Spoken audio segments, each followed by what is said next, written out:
recording. So Nice. really excited to Good, get this good. going. Let me just Yeah, ask. me too, man.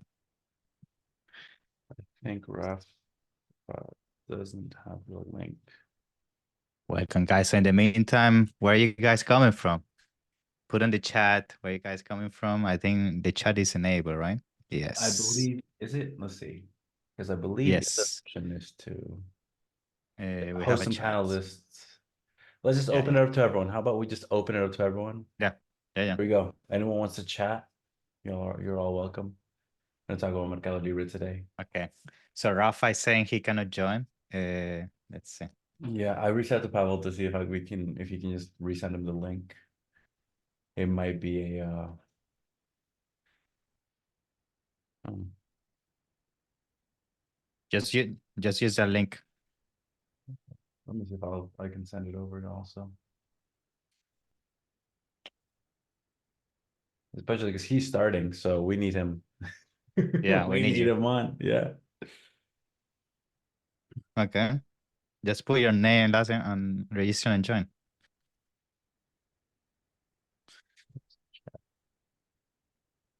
Okay, scroll down. Where are you? Okay. So you're not getting an email. I'm talking with the Raf on the Where are on the you? Google. Oh, on the Google Meets. Okay, okay, okay. That's why So I'm. so they just He's reset the link to him. So maybe yeah. uh Just click on the link. Yeah, just click there. Join webinar.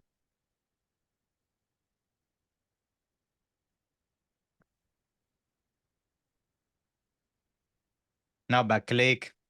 No, but click or join webinar on the other page. Go to the other page you were before. he should have an email for they where he's invited as a host or like as a panelist so he can. Yeah, I just muted myself so I can explain to him Okay, very okay, okay. quickly. That's fine. Everyone that's here, we're gonna figure this out. Gonna get some good insight here. Let's see. Oh, Chris Waddell, you're here. Thanks for joining. Nice, nice, nice. Pavel, there's some names here that I know. Pavel, welcome. Steve's here. Hey, Steve. Steve Chicklees. Nice. We'll get up and running in a second, guys. We got some pretty good stuff to talk about specifically about Mercado Libre and how to, really use it to break Latin America as a market. So, gonna have some good stuff.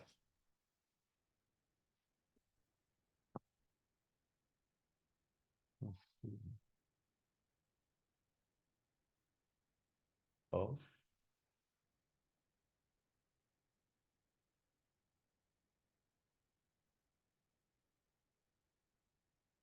Okay, he's coming, Ramiro. there we go.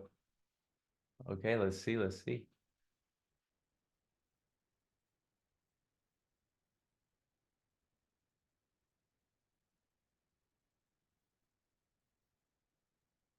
Man, Mercado Libre is just so good.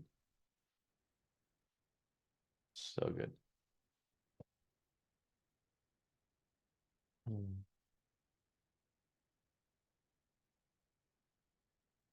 Let me just, in the meantime. I mean, okay, guys. Yeah, he's going. Is it working?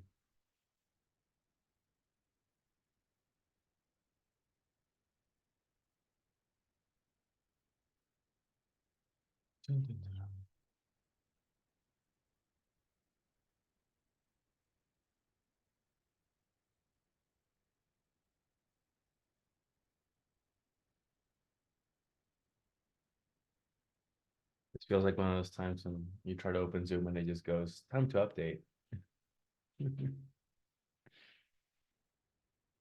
Yeah, because he's getting requests to depth Zoom, and for some reason he cannot bypass that. So he's Oh, just that's trying annoying. to launch to the browser. So Yeah. I'm just making sure that we're all good on the technical side.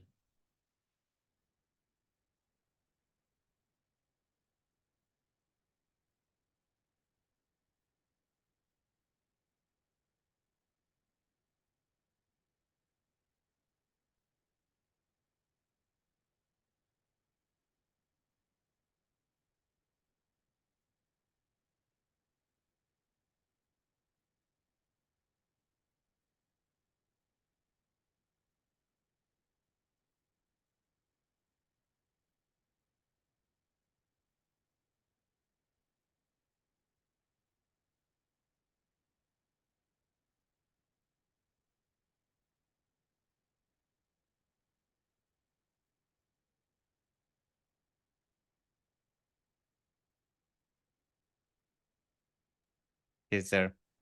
He's there. He Let's met. zoom. We did it. Yeah.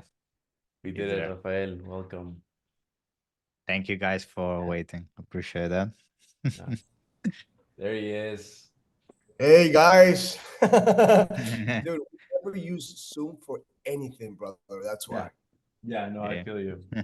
This is what we use it for, just for the webinars. But sometimes you open it, it's like, hey, Yeah. time to update. And you're like, dang. Yeah.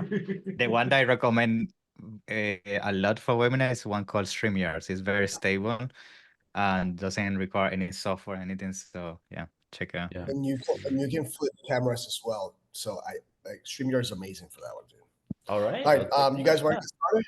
Rafael, let's get started. Rafael, you're up first. Guys, welcome everyone to our webinar on Mercado Libre and how to, basically the goal is to give y'all as much information as we can about Mercado Libre and how to leverage it, to really tackle the Latin American marketplaces. And Rafael is gonna start us off. Rafael, I don't know if you wanna Can I share the screen? yeah, is it maybe I have to make you a host. Let's see. All right. Okay, let me close this. Let me open this.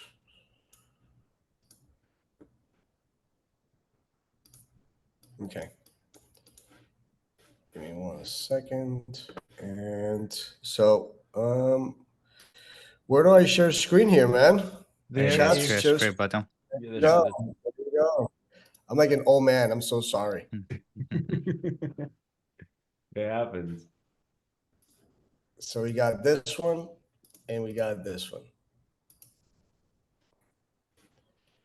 Right? Yeah, there you go. Can you see my screen? Yes. Oh, that's some very nice presentation. So you see the pictures that sell slide, right? Yes. I can't see it. I Yes. don't know why. All right, cool. Let's get started, man. I can't see anybody here, but let's do the following. My name is Rafael. I'm the founder of Share Studio. I know I have 10 minutes. This slide's a little bit longer than anticipated, so I'll try to skim through them as fast as possible. I'm a firm believer that we have to know who we're getting the information from to see if it's at least viable to consume it. So these are a little bit of my accolades.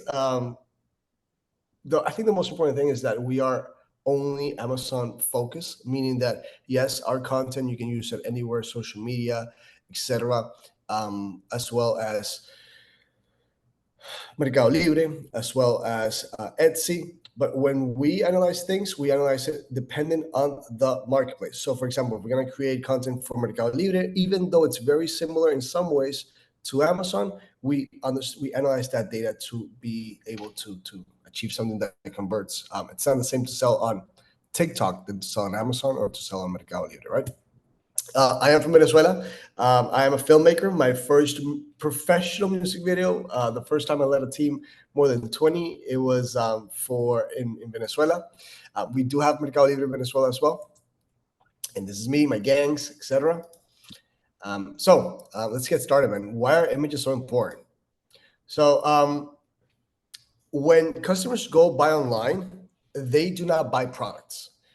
I heard this from Kevin King. Kevin King is a very smart man. And when he said, I was like, what? No, stop. Why would you say that? But he's actually right.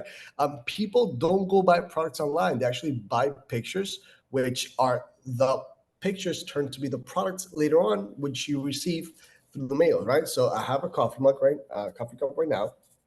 How can I know that this has a double layer so it's not gonna burn my hand? Through pictures. So people are buying that picture of that coffee cup, right? So it's very important. Pictures, video, any medium. So it's very, very important. This is supposed to be in English, right? Not in Spanish. Because if not, I could Yeah. 100% in English. Yeah, everybody's like, we don't understand you, but okay, let's keep going. So product images are the first thing that customer sees, guys. Brand owners. So it's very important. Honestly, it doesn't matter which platform you're selling. It doesn't matter, but the pictures are the first thing they're going to see, unless tomorrow there's a way that people can grab and touch and feel your product right from the screen, which could happen at some point in life, I'm pretty sure. So make sure that you're grabbing your customers' attention, because it's the first thing that you're gonna be grabbing. If you guys want to download this question to know if you have your listing optimized or not, please go ahead. Either way, let's keep going because I know we're very tight on time. Very important. There is a psychological impact of images. You want to evoke emotions.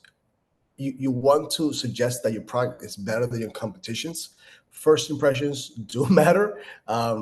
And it's extremely important that they're felt and that the customer's influenced and persuaded into saying like, hey, the price you're going to pay for it, maybe it's a camera, maybe it's a selfie stick, I don't know, whatever it is that you're selling, make sure that the customer feels and perceives that that product is worth that amount of money, or it's even worth even more than the amount of money that they're about to pay, right? Very important to evoke that.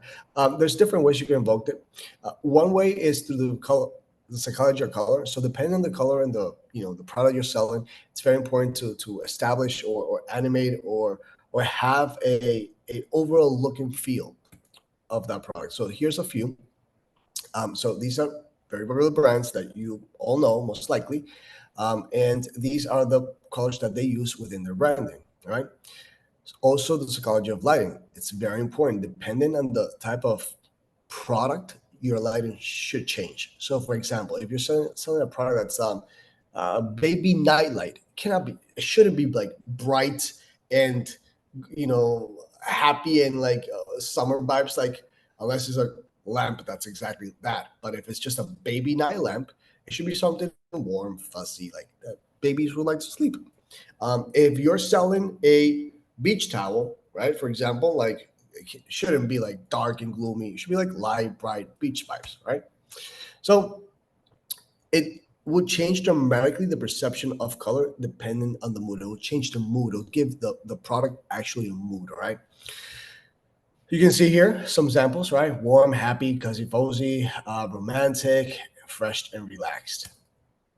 All right, so it's everybody that's buying online goes through a process, a purchase process, which is basically awareness, consideration, decision. The cool thing about these platforms like Mercado Libre is that they're way more advanced into the awareness, because when they go to Mercado Libre, if they're looking for a selfie stick, don't ask me why I have a selfie stick on my desk here, but I have a selfie stick, and if they want a selfie stick, they're gonna go and look. That's where the keywords come in. Selfie stick for iPhone, selfie stick for Samsung, selfie stick for whatever, right? But they'll look for the keyword selfie stick. They are already aware of that product and they already have that need. Besides selling on TikTok or buying on TikTok, which is when they are in discovery phase, they are unaware, like maybe I'll buy this, maybe not, so and so, so and so. But for Mercado Libre, Etsy, Amazon, they already very much consider. They're already almost bought. That's why you see when they put the keyword in, you'll see a bunch of competitors there selling that selfie stick. What's gonna make them buy yours instead of the competitors? Yes, price, reviews, a bunch of things, shipping time, a bunch of things depends on it. It does. But if you have one-on-one, the images matter a huge ton. How they perceive your product, good quality, bad quality, etc. All right. So how to succeed? Build an emotional connection. People, humans are emotional beings. We're not rational, and somebody who tells you that we are rational, like they're lying to you. They're evoking your emotions. So make sure that you have a relatable, appealing, and interesting product, and you're giving that to the audience. As I've worked with a lot of sellers, and they are so smart, like sourcing products, making sure they talk to the manufacturer, making sure that they have the right PPC strategy, or getting Vincenzo to help them with the PPC strategy. But a lot of times they don't know about arts, and it's okay. They're not supposed to know about arts. They're supposed to know about all the things that englobe selling a product online, but they put a lot more of effort into developing the best product, but they don't showcase that is the best product. So if you're not telling the people that this is the best product within your competition, how are the people going to buy it? It's going to be very hard. Make sure you showcase that product within a various uses, meaning that selfie stick, hey, maybe the selfie stick you can use it for an iPhone, for a Samsung, etc., for an iPad. And also, when you're building that emotional connection based on images and based on the data, make sure you do your research. Like a lot of time, people don't do their research. It's very easy. So, for example, make sure you're using infographics or hero images or lifestyle, meaning different ways that you can evoke those emotions. These are all pictures taken by us. A lot of times, people, for example, if they're selling a pet product, they don't even include a pet. Include a pet. If it can be real, obviously better. It's a bit more expensive, but if you're making, let's say, $10,000 in revenue, dude, like invest $1,000, get a pet. It's gonna increase at least 2-3% those conversions. And within a couple of months, if you're less than 2 years into your investment, you're already positive.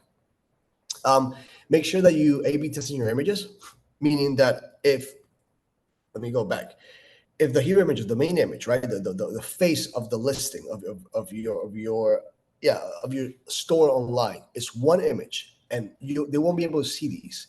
So what we do is that we create several hero images or main images that compete against each other, right? We use something called Pigfu, which right now has Spanish, by the way, that you can test a bunch of things inside of there, and it's gonna give you the best foot in the door as possible, the best decision maker.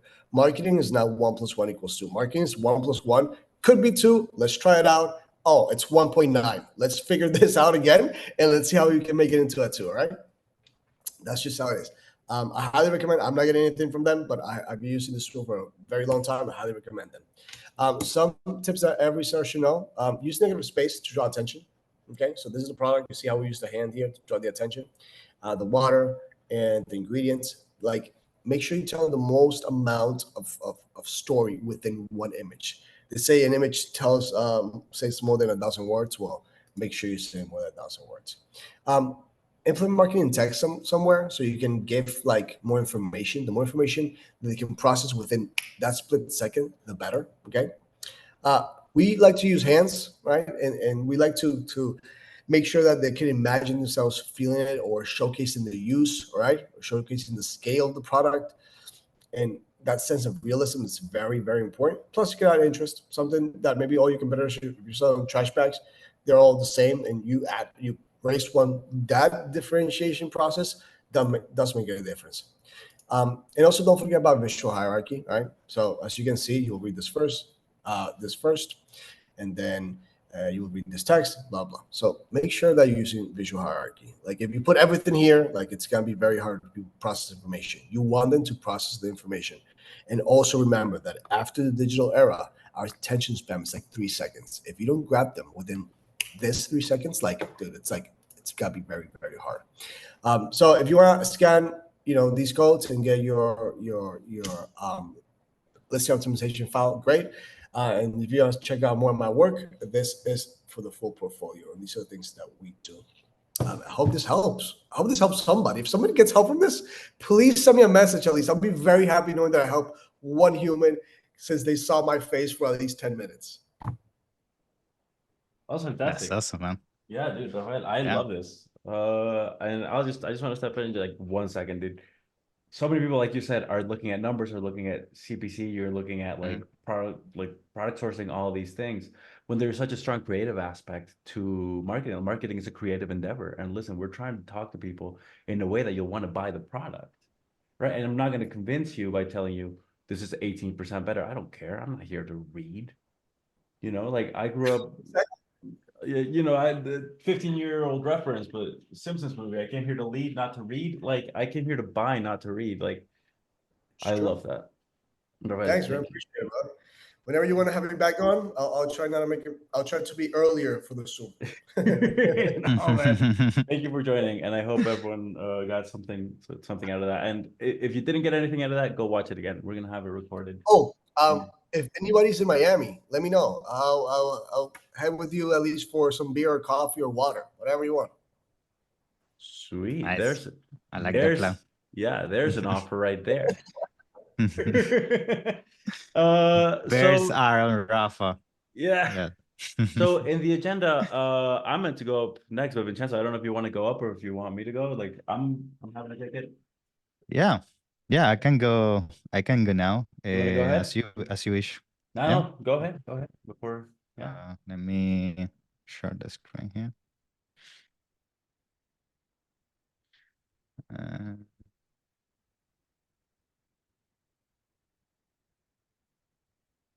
But yeah, well, you get okay. what? Oh, did you get it? Yeah, I'm gonna put a. Sorry, just selecting the right screen. Like with Chrome, I have so many tabs. So 1 second. You gotta hide. You gotta hide all the YouTube tabs. Yeah, we know. We know. Yeah, Yeah. I know. All the secrets. Yeah. All the money making secrets. If you All the see money Vincenzo, he looks like money, man. Look at He- Vincenzo, man. you can tell. You can Yeah, tell. There's That's all something this about him. So Right. it should be once. Yeah. So I should see now. Are you guys see my There we name? go. Yes, there we go. Yeah. Awesome, guys. So essentially, what I want to do with my side of the webinar is I just want to give some highlights about what are some of the main difference between Amazon and Mercado Libre. Of course, making emphasis about what are some of the key difference between what are the pros of Amazon, what are the negatives of Amazon, the same on the Mercado Libre side of things. And then I'm gonna make a little bit of focus on, how we can effectively do a transition from Amazon to Mercado Libre, and what are some of the things you have to consider when doing that transition from one platform to another. So just a quick intro about myself. So my background, aerospace engineer, Amazon seller, have a podcast, e-commerce lab. We have today like 300 episodes. We bring experts all across the world when it comes to e-commerce. Myself, an agency owner, software as well. And to date, we have consulted over 1,000 brands when it comes to the Amazon and Walmart space. We have a team of 30 plus people. And at the moment, we manage over 9 figures in revenue across Amazon and Walmart across all our brands. Okay, and then figures in ad spend. So we definitely have done a lot of strategy when it comes to advertisement. Now, a little bit about, let's cover the pros of Amazon against Mercado Libre. So one of the things that people struggle a lot, especially when doing the jump from Amazon to Mercado Libre, is assuming that certain strategies that work on Amazon are going to work in Mercado Libre, and that two completely different animals when it comes to the way you attack these marketplaces. So something of the pros that I would say Amazon has in comparison to Mercado Libre is that they have a much stronger what we call logistics system right now in Latin America, specifically in Mexico and Brazil, and that's something that's setting the foundation for the future in the region. We also see Amazon being very strong and soon to open in our region, such as Colombia and Chile, which is coming up. So we definitely see Amazon having an edge against Mercado Libre. That's why Mercado Libre has been losing a huge market share in the region, because when it comes to delivery, unfortunately, Mercado Libre cannot catch up with them.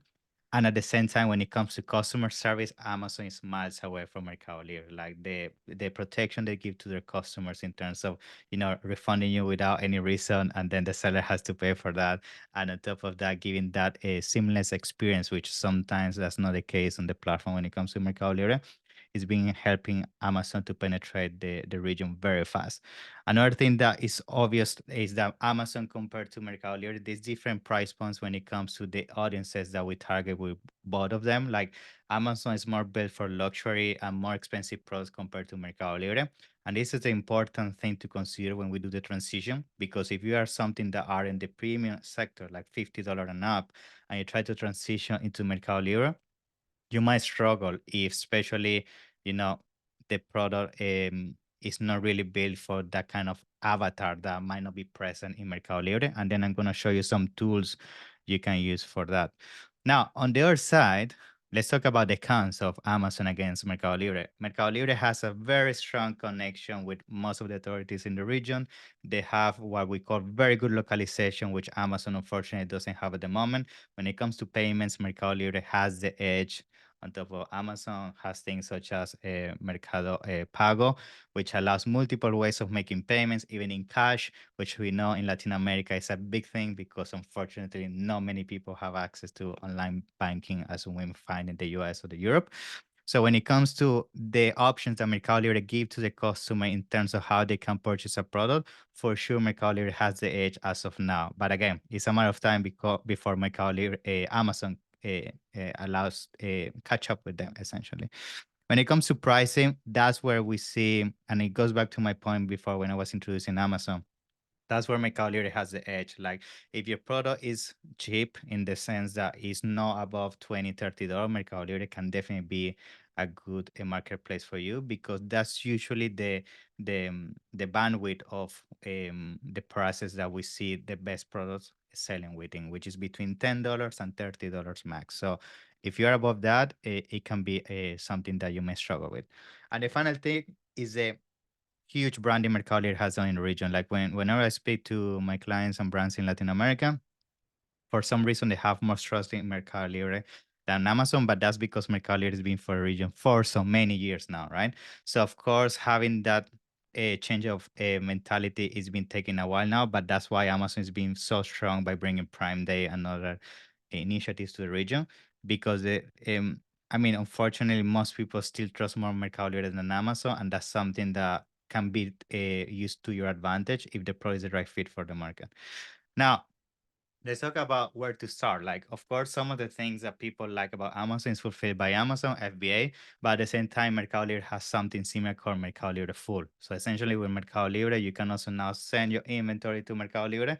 And Mercado Libre will use the distribution network that they also have within their warehouses, which is getting better and better, specifically in Mexico, Brazil, and Argentina, to allow you to basically tap into your consumers on a faster approach.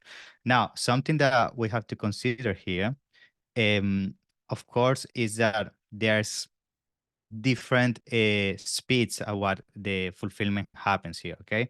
So for example, you can see that Mercado Libre, yes, you have same day delivery and next day delivery, but to be honest, when it comes to zip codes, Amazon specifically in Mexico is having now more reach than Mercado Libre. So this is something to take in consideration when doing the expansion from Amazon to Mercado Libre, because if your consumer base is used to something that they need to get the same day or next day delivery, something that is very time time sensitive, you might struggle a little bit with Mercado Libre if you don't have those things into consideration.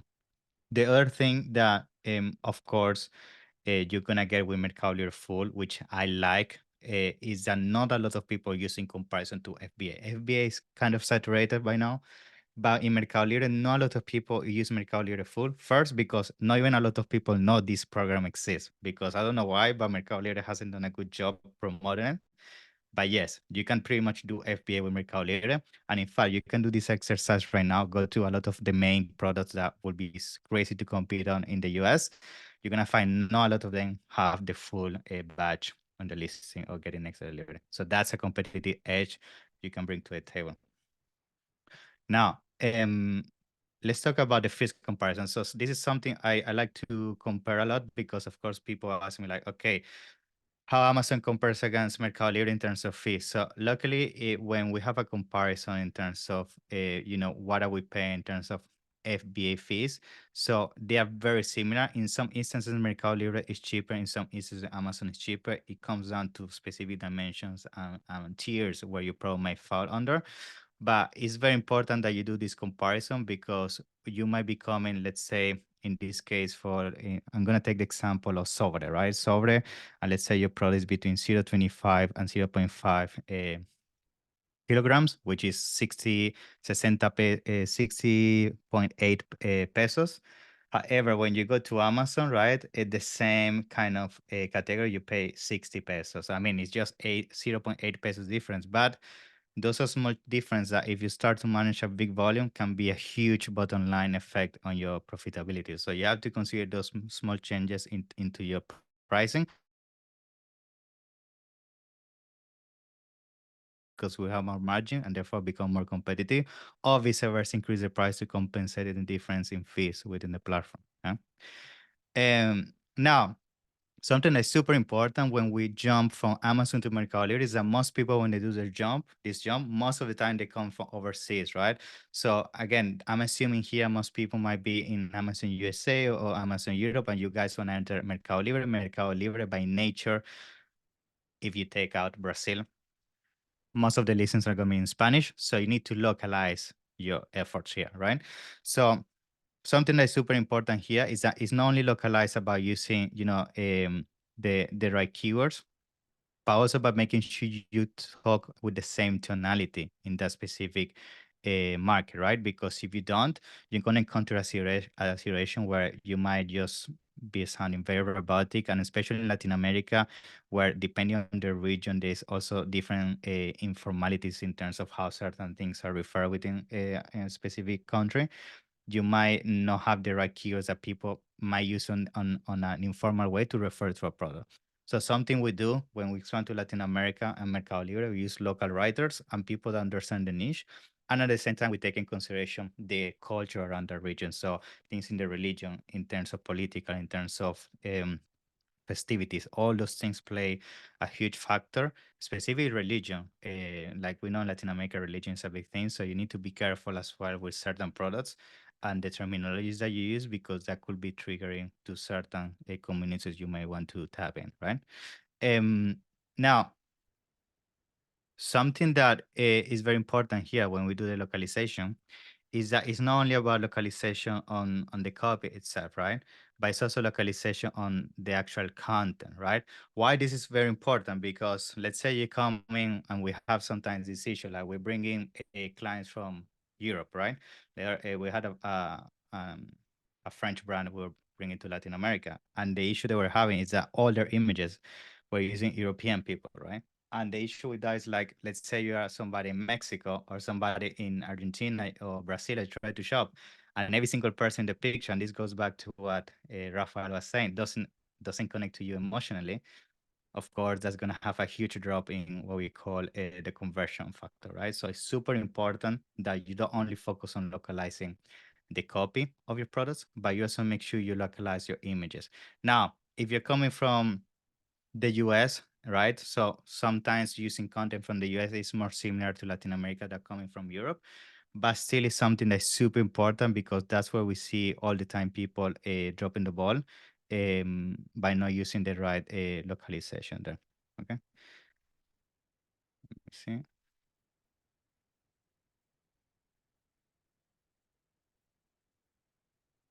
Okay. Now, something that is super important here is how listings look in Mercado Libre compared to Amazon. And the reason why this is super important is, first, you understand the simplicity in terms of one against the other, and some of the factors you might need to take in consideration, right? One of the main things, right, that you have take in consideration is that when it comes to keywords, you can see huge difference here. Like the title is much shorter, the bullet points are super limited. So you don't have a lot of ACO to play with when you go from Amazon to Mercado Libre, and that's where you might struggle, because we know most people in the Amazon space, they are used to do keyword stuffing and put keywords like huge titles, huge bullet points. Like that's something you cannot do in Mercado Libre. Therefore, in Mercado Libre, it's even more important than in Amazon that you're very intentional with your keywords, because you have less real estate. So something that we're recommending here is first of all, you do your keyword research very careful. So there are tools out there like Real Trends and Nubimetrics that are some of the best ones when it comes to Mercado Libre.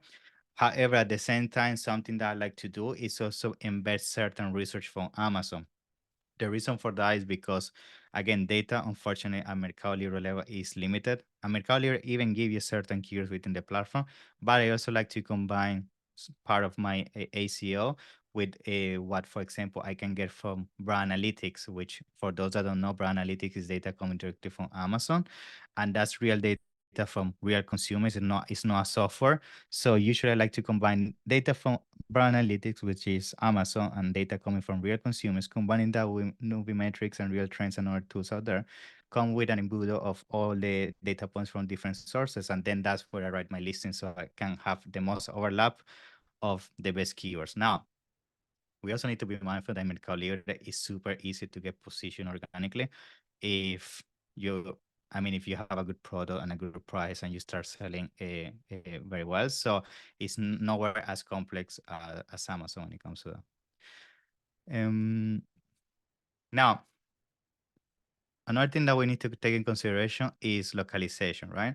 So this is also a very important side of the PPC, right? Because again, when you expand from Amazon to Mercado Libre, and I recommend this all the time, like it's not only expanding to Mercado Libre from Amazon USA to Mercado Libre Mexico. I usually recommend you also expand to Amazon Mexico. If you're gonna do the investment, you do usually both of them at the same time. So what I recommend here is that you understand how to localize your strategy, right? And then how you can replicate that to Mercado Libre. And then I'm gonna explain what is the difference between advertisement in Amazon and Mercado Libre. In Amazon Mexico, when we do that, usually the best thing you can do is understand the best sellers in your niche. Usually we identify within Amazon Mexico, which are the keywords where our competitors are on page one, because 80 to 90% of sales come from page one. So if you identify the keywords where your competitors are ranking in page one, you apply the 20-80 rule. You put pretty much the efforts on those 20% keywords that are in page one that bring 80% of the revenue. Once you identify those keywords, those are the foundation of your PPC, right? And you at the same time need to make sure those are within your listing in Amazon. But then when it comes to Mercado Libre, that's the huge catch I need to show you here, which is a big difference when it comes to advertisement. Unfortunately, Mercado Libre doesn't give you a lot of control when it comes to advertising. We used to, if you're coming from Amazon, we know Amazon gave you a lot of tools like sponsor products, sponsor brands, sponsor display, keyword targeting, product targeting, audience targeting, retargeting, many ways. By Mercado Libre, unfortunately, the only way you can do is choose the type of strategy, like if you want profitability or you want scale or the different stages and how aggressive you want to be with the ACOS. And essentially, as you can see in the screen, it tells you where you fall within the range of your competitors. So it's similar than eBay. It gives you a range, or depending on how much you're looking to give away as an ACOS, you're going to fall within that industry. But other than that, you can choose the keywords you target. So that's the only downside of Mercado Libre, and that's some of the things I don't like very much, because you can't really choose where your product is shown. That's why here product optimization is more important than ever, because if you don't do a good product optimization, or you don't choose the right category, or you don't choose the right images, then given the fact that Mercado Libre is the one that chooses where your product is displayed, if the foundation of the information you give to algorithm is wrong, which is the keywords, then it's going to show it to the wrong placements, and therefore you're going to waste your money. So something I recommend here in Mercado Libre when you're getting started is to be as aggressive as possible. So as I said, you have different stages. I will go scale mode, which is usually aiming for an ACOS of 30-50%. Most likely you're going to lose money, but with the same mindset of Amazon, getting position across the board. And then you're going to deal down into strategy profitability, where you start landing on an ACOS of 10-15%, and that's where you start becoming basically profitable across your specific SKU once it's positioned. So that's a very important thing to consider, because a lot of people get the surprise, they open Mercado Libre account, they put the listings, and it's like, where do I choose the keywords? And you can't on Mercado Libre. It's just a black box. You choose how much you're willing to pay, daily budget, and that's it. Now, a final thing I would like to integrate before concluding is consideration before expanding. So making the assumption here that most people entering Mexico from overseas. So something you need to have very clear is the legal requirements of pro packaging and labels. So Mexico has a very high barrier when it comes to paperwork in terms of not only compliance but also taxes and incorporation. So you need to work with a very good partner, and that's where Go Advance, of course, comes in and can help you with navigating all those obstacles, because if not, you're going to encounter all the things that you see in my screen, like tax, tax compliance, packaging, labels, payment solutions, logistics, importing. So all those things, especially when you enter in a new region, are things that can be a huge headache.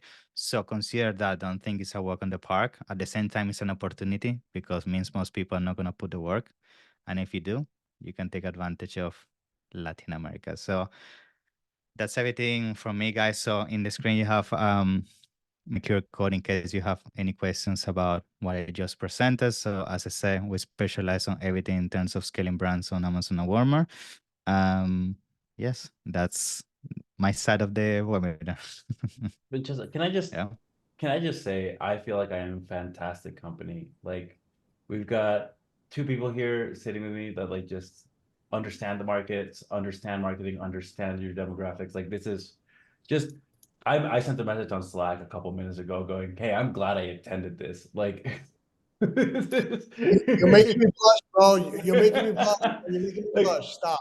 like you can tell, Yeah. you can feel the passion for, you know, for not only marketing, but also like we're all Mercado Libre users at some point, right? Like I live in Mexico, like Yeah.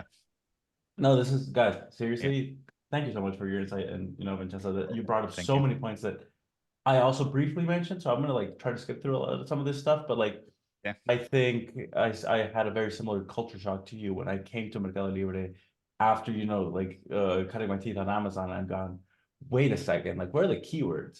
Wait a second, what do you mean 60 character titles? Like, you know, Yeah. like, Yeah. and this is all just really important stuff for people to know. So seriously, guys, thank you. Thank I'm you. gonna go ahead and get started because we're a little bit over time, and I know Rafa has to, like, Rafa wants to be here for the Q&A, but you know, I'm gonna try to rush through this. I'll try to stay out. I'm pushing the other meeting as much as I can. They're like, I'll be there in 5 minutes. I'm sorry. I appreciate it. We have a question, Chris. I will get to your question after my final presentation. Well, my only presentation. How do I share? Hold on. Oh no. Yeah, Oh that's Tell right. you, no, Zoom is Tell being you, bro. silly goose right now. Hold on. Unlock. If they ask me to restart, we're just gonna switch computers on the fly. Let's see. Quit and reopen later. All right, I'm gonna join from my other computer to share my screen.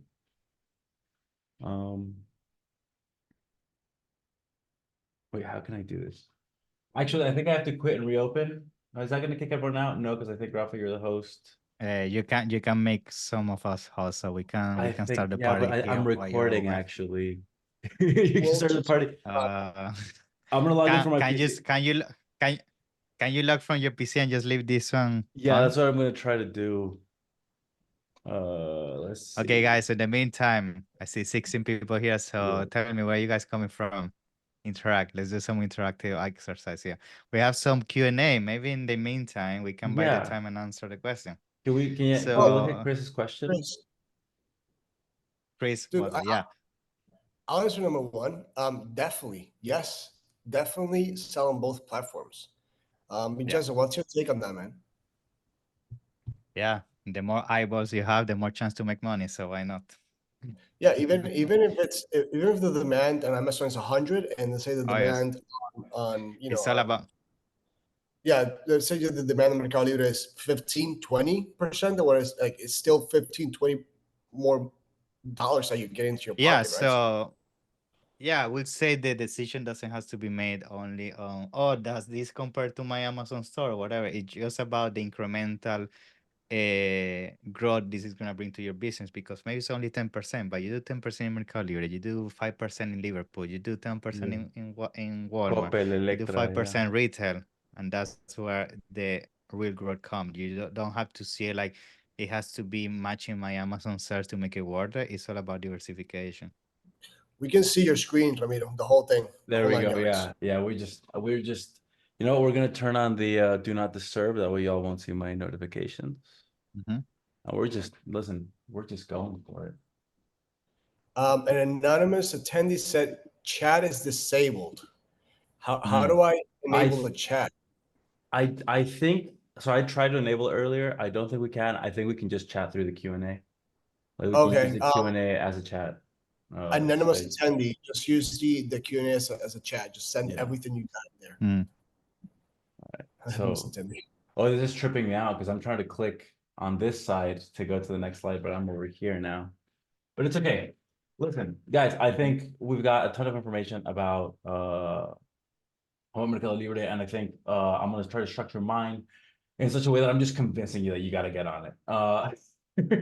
Listen, this is a little bit of Latin American pride. This is a little bit of like, hey man, what we're doing works. I love a bunch of the differentiations that Vincenzo made on sort of the position of Mercado Libre within the market. And that's something that I'm gonna try to dive a little bit on. But again, I'm gonna try to keep it to under 10 minutes. So let's get started. First of all, just very briefly, who am I? I am Ramiro. I am a co-founder of GoVans. We're focusing on getting people into Latin America. This all comes from an idea of I live here. I moved back about 7 years ago, and it just sucks to get dropship products sometimes. So I was like, listen, what's the stuff I want to buy? Let's go for that. So anyone wants to hear more about me, y'all can message me right now. We're not going to do that. All right, I'm going to give you a little bit of context. For Mercado Libre, Latin America is 668 million people. So functionally, for this conversation, while I know the number isn't, like everyone, but we were talking about 668 million people that were first on Mercado Libre, right? So whenever you're talking about an expansion to, I just got right into it. I'm starting at one. We're talking about 668 million people that just have more experience with Mercado Libre as a platform. This is super important when you're considering where you're expanding to, and you think about where your shoppers are psychologically in terms of purchasing online. Now, very anecdotally, I came to Mexico 7 years ago. 7 years ago, the conversation wasn't, oh, did you get it on Amazon? The conversation was, and does it get to your house? And it was like, how do you know if you're not getting scammed? Right? Like there's a huge amount of distrust, and not only culturally, but just from experience. I mean, I'm sure 2009, if I was buying books on Amazon, I would be terrified. Like, what if it doesn't get to me, right? Like, we're just at a different point in that life cycle. So by Mercado Libre existing here first, or you know what, in theory, you could have gone on Amazon.com. Jeff Bezos tells that story where someone sent him $100 and then he shipped the book. Ultimately, functionally, Mercado Libre was here first and active and basically fulfilled that market need for us, right? So right off the bat, the consumer trust is more existent on Mercado Libre. And we'll talk about demographics and purchasing power and all this and on, but just by and large, Mercado Libre is just bigger. It does more volume. Now, like Vincenzo said, some of the products, depending on whether you're a luxury good, whether you're more generic, whether your brand is going to be found through generic search terms, or whether it's going to be brand search terms, there's going to be a difference on everything from where it ranks on Google SEO to how people are going to be finding your product, right? But ultimately, just by and large, there's a bigger volume for most sellers, especially if you're like a private label seller. You'll be looking at Mercado Libre, and you don't want to be even considering what your Latin American numbers look like without looking at Mercado Libre, right?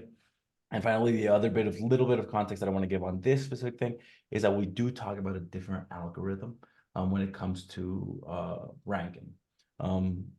We do have, like we mentioned earlier, 60 character title limitations on this, but also like eBay, who sells it is more important. And this is so relevant to this conversation of consumer trust. Mercado Libre is entirely based on this thing called reputation. Well, in English, it's reputation. I was gonna reputación, which is who's selling it, right? And have they delivered in the past? So when you're looking for something on Mercado Libre, you'll see sold by so-and-so. They've sold 50,000 units in the past, and they have a green reputation. It's understanding the local shopper on a market level and being like, all right, the primary barrier to entry is people don't trust this. Let us play around that. So we come from Amazon, we have all this Amazon experience, and we try to sort of put the round peg into the square hole. They're similar but different, right? In the rankings and the seller focus, in the focus of like who's selling it versus the ASIN, which is what we're used to talking about. Reviews are lower in general because they're not really the primary selling point. Think about it as a mix between Amazon, but also eBay a little bit, right? And the demographics are a little bit different, as Vincenzo said. There you'll generally find Amazon. In my personal sort of theory is that Amazon is for people more in the Anglosphere, a little bit higher purchasing power, so on and so on. We generally see different demographics shop on different marketplaces. Huge overlap, but there is that difference. And understanding these trends is obviously crucial. Oh, wrong button. I'm on this one. Very briefly, for the breakdown of what the Mexican marketplace looks like, we can see that Amazon is catching up to Mercado Libre. Like seriously, Amazon is. This isn't. If you look through these numbers, they don't count. They don't add up to 100. So this isn't just like the volume, but this is in a survey. Do you shop on Amazon? Do you shop on Mercado Libre? Do you shop on Walmart? Take all the ones that you do shop on. But we see that there's there's a wide variety of where people are shopping. And this is fantastic for the marketplace because it shows turbulent space. It shows something that's not settled in. We don't have an Amazon doing, all of the e-commerce volume. So, as Rafael was saying earlier, getting on these multiple marketplaces and getting, a sale here, a sale there, a sale there really does add up because as we can see, there's a wide breadth of marketplaces. Now I'm here to talk about trends in the marketplaces, but it's also important to look at the trends in consumers, right? So we are seeing massive growth across Latin America in shopping, in digital shopping, e-commerce shopping. There's a couple of reasons for that. Trust is growing, like we established earlier. Digital payment solutions are coming online in a way that is allowing people to actually purchase their products. We are cash-based economies for the most part. A lot of people don't even own a credit card. And this isn't a dig, like this is just culturally, right? The distrust of systems, and I could talk about that till the cows come home. But basically, digital solutions, so payment really had to be created, and Mercado Libre played a huge part in breaking that and moving forward. Okay, so they implemented Mercado Pago. They implemented, like every single marketplace offers monthly installment payments. And as shopping becomes more available to consumers, we're seeing a huge influx and a huge digitization of shopping habits, which is huge because, and as I'll talk in a later slide, this means that e-commerce is a growing pie. And it is much easier to get a nice slice of pie when the pie is growing than when the pie is shrinking or the pie is hyper competitive, right? So I'll go in a second, but digital shopping habits are growing, and we don't need a population that is growing. We need a population that is slowly being digitized for the market to be viable, right? And on the other hand, listen, macroeconomics wise, average household wealth is growing in Latin America. It's the only continent that has like this statistic, and that's beautiful, right? We have strong macroeconomic trends. I'm more used to speaking about Mexico, but we have, we took over China again as the U.S. #1 trading partner. We have nearshoring. We have remote work bringing millions of dollars in influx to the Mexican economy, to the point where we have a growing or a strong and growing middle class that is now looking for foreign brands, right? So everything's pointing to just the next 5-10 years to be just very enticing to be in the Mexican Latin American markets, right? So if I sound like I'm really happy with this, it's because I am, because I'm really happy with the Latin American marketplace is being legitimized on a world stage, right? Like there's just a little bit of pride on my end. Speaking of which, growing markets and growing pies is something that I picked up when I used to be shamefully, I did trading for a living for 2 years. I say shamefully because whatever. When the market is growing, there is an influx of new consumers. There is a spot for us to be grabbing people before they have very established brand loyalty. Okay. What this means is that it is easier to succeed. Existing in a growing pie allows for a larger margin for error. It lowers your barriers to entry. Things like CPC. Mexican CPC is 80% cheaper than US CPC. Now, the purchasing power is not 80% lower. What this means is it's just an easier market to get into and break and start getting some traction in the market, right? And a lot of the niches that you wouldn't even consider niches in established markets are wide open. We're seeing supplement markets being easy to take over. When did you ever hear that happen in the past? Right? Like it's impossible. Yeah, you come here, you're like, oh yeah, it's a 10 peso beta, and you go, wow, 10 pesos, that's a lot. And then you go, that's 60 cents.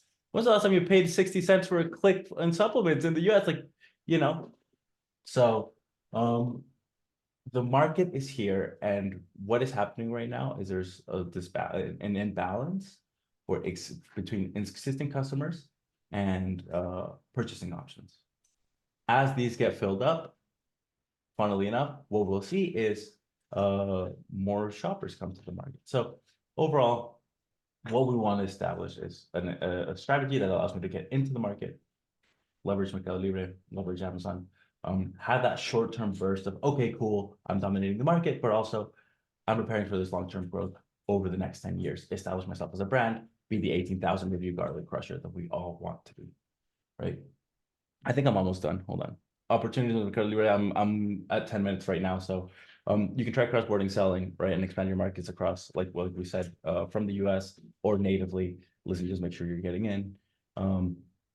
Niche markets are untapped, and tech integrations are actually something really interesting that I don't have time to talk about, which is how different API models or API capabilities are both a blessing and a curse in terms of what you have to do and where you get to be more creative, kind of tying in with what Rafa was talking about. But for over time, I don't want to talk about this. I don't want to talk about this. I'm just going to get to the conclusion.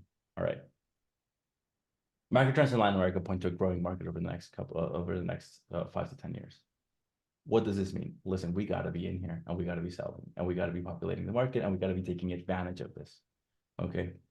Mercado Libre is crucial to being in the Latin American expansion. If you're just looking at your NARF numbers, you have no idea about the potential of the market. Like if you're like, oh, well, we went through the remote fulfillment program and we got 4 units. It's like, you have no clue what the market looks like. You need to have more insight to even determine whether the market is viable. I didn't get a chance to talk about this. Vincenzo beautifully talked about it. Different products will shine on different marketplaces. Make sure that you have a partner that really understands these demographics in the markets and can separate and help you come to these conclusions. And seriously, you have to stay ahead of the curve. Mercado Libre, I love selling on Mercado Libre on a personal level because there's less tools, there's less knowledge, and it's so much more intuitive. It feels like the actual just skill of selling as a seller is higher, has a higher reward ratio to it. Because you're coming in and you're going, this feels right. And there's no way to verify it. Let's A/B test. And it works. And you're like, yes. So anyway, try to get through it. Skipped a couple slides.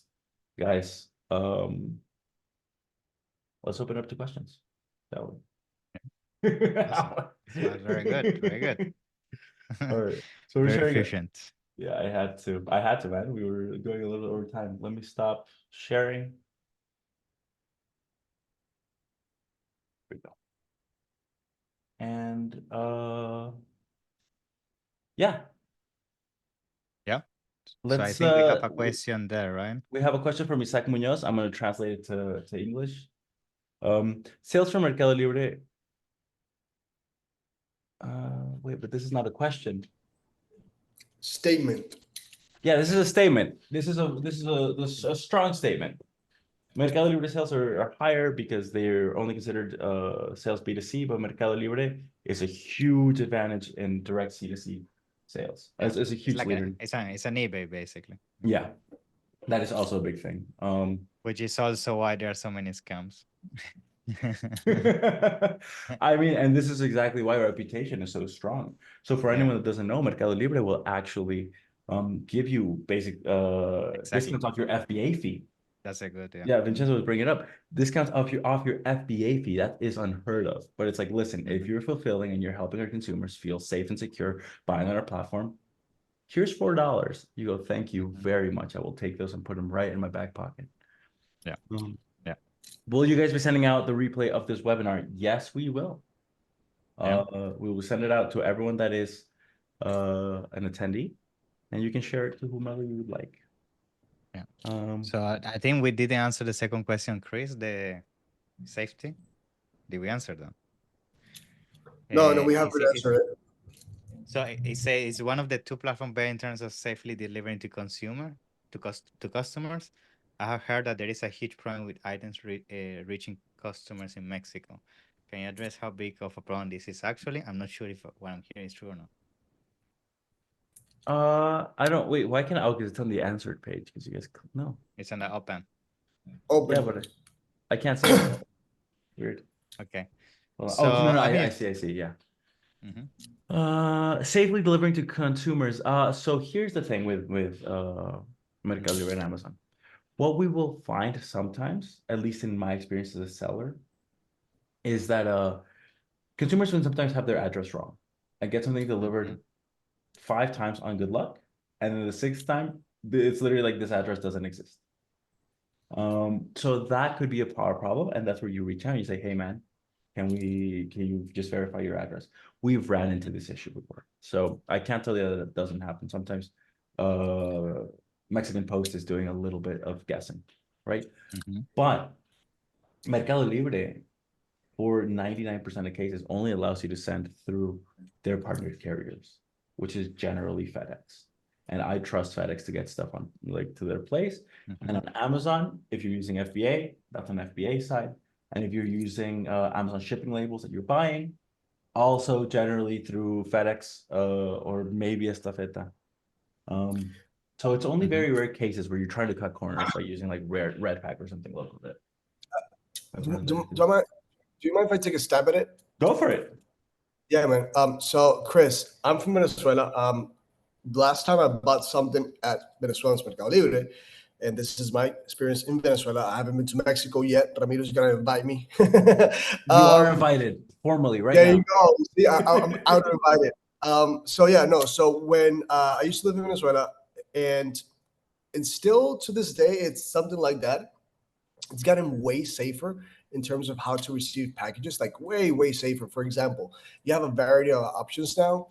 One of them is that you can actually ship it to a FedEx or in Venezuela, it's MRW or DHL or all these other high big companies to one of their offices, and people go pick it up. Since it's the culture, people are actually very much okay with going to pick up the package because they're aware of the safety issue of, even though yes, the the medium house income is growing, and because of the internet and more people speaking English now, we are getting more money into the countries. People are still aware that it is still Latin America. It happens in Colombia. I go to Colombia every time, and you can actually just send it. People sometimes send it to the office, a lot of times actually, and they pick it up at the office, and they have no problem with that whatsoever. That's why delivery times when you buy something from the U.S. Amazon Marketplace to Colombia, it takes like almost forever compared to somebody in the U.S. But to somebody in Colombia, it's actually pretty decent time, like very fast for them. So that conception, it is. You're not being lied to, but I feel like that's something 2010. 2024, like it's completely changed the landscape. People are way more educated now, and all these delivery companies have caught up. So I wouldn't even consider it number two. Like honestly, like I get packages stolen here in Miami as well. Like, what can I tell you?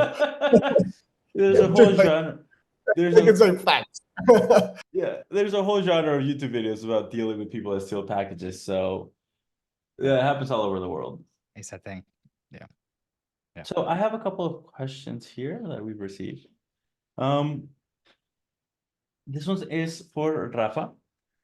How do product images influence consumer behavior? And what oh, this is typed. Like what elements? Oh, this is just a great question. What elements should I focus to optimize my listings on my images? Oof. I can't see that question. Where is it? Well, whatever. Where should you focus?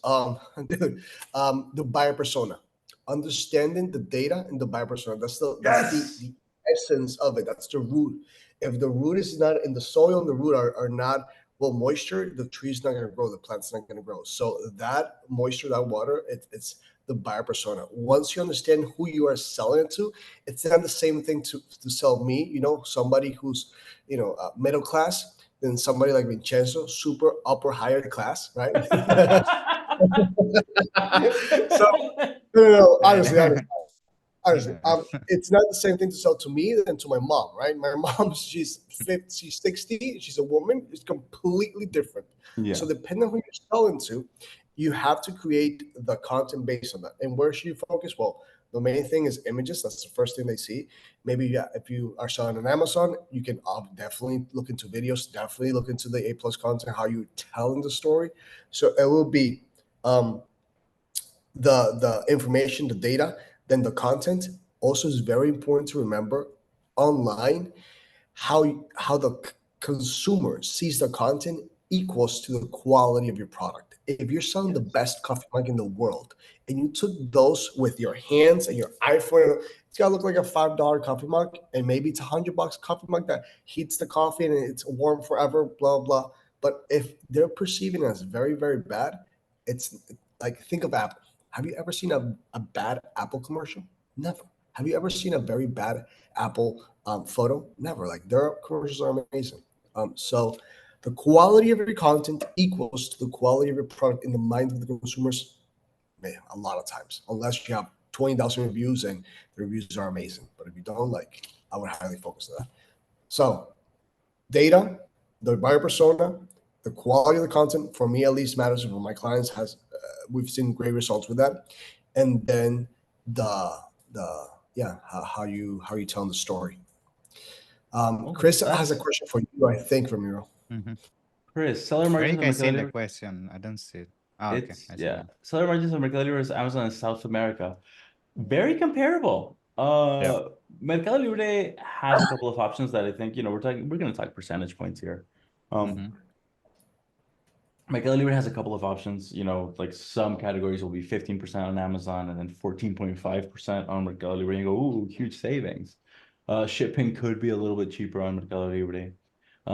At the same time, you can't charge for shipping so easily, so like there's a lot of room to call a couple of percentage points here and there.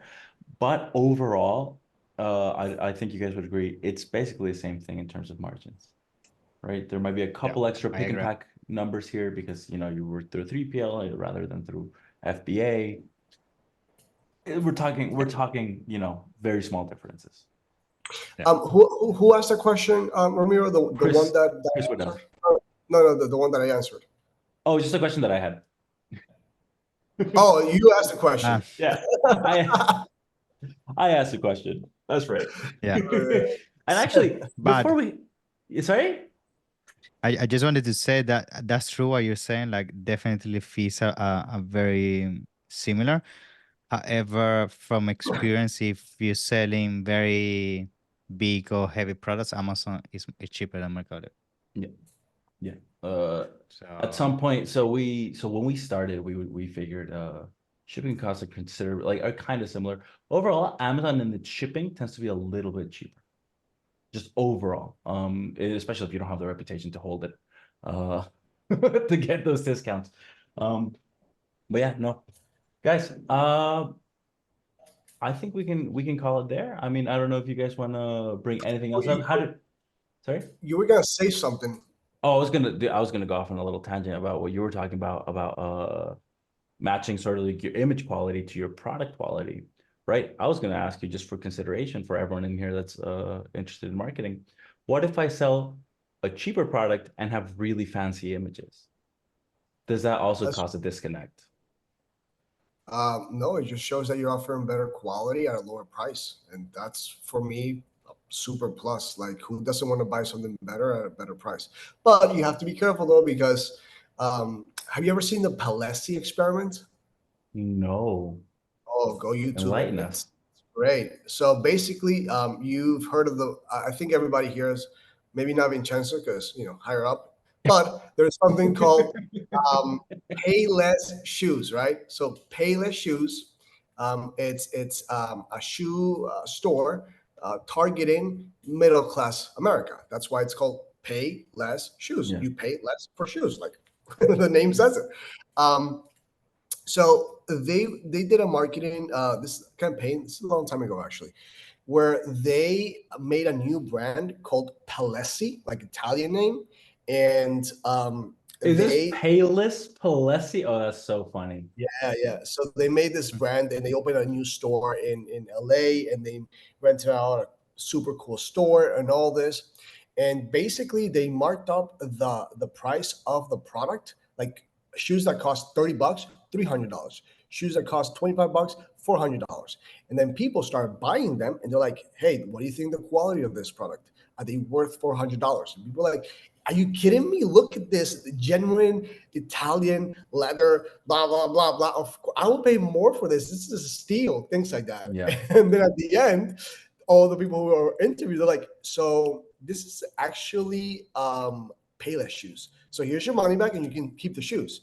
So everybody was like, holy crap. So brand quality perception and quality perception is extremely important. It's like a funny story, but it's actually extremely important. Like quality perception, perceived value. Perceived value is extremely important. Yeah. Just how it looks, how it feels. Like, I don't know how many people use iPhone here, but like this is like, there's better technology out there, but everybody's just stuck to this, right? Yeah. So it's very important. So that was a beautiful. great question. And I think just to circle back to Mercado Libre, like on Mercado Libre, if I have less text to sell you, got to make sure these images are really, bringing up the quality of the product. Guys, this was, but I'm gonna be real. This was a fantastic webinar. I was really happy to hang out with you two. I genuinely jogged the noggin a lot on some of these topics. Vincenzo, your point of using brand analytic numbers from Amazon to find good customer search terms, because we don't have because it's real data from real consumers. that's dude, that is galaxy brain stuff there. Space engineer, brother. It's there you go, man. So I'm definitely putting that one back in my back pocket. Guys, thank you so much for joining. I think we've got through the questions. Thank you so much for teaching us all. And thank you, guys. really hope Pleasure to be here. Thank you for the opportunity. Yeah. Same, brother.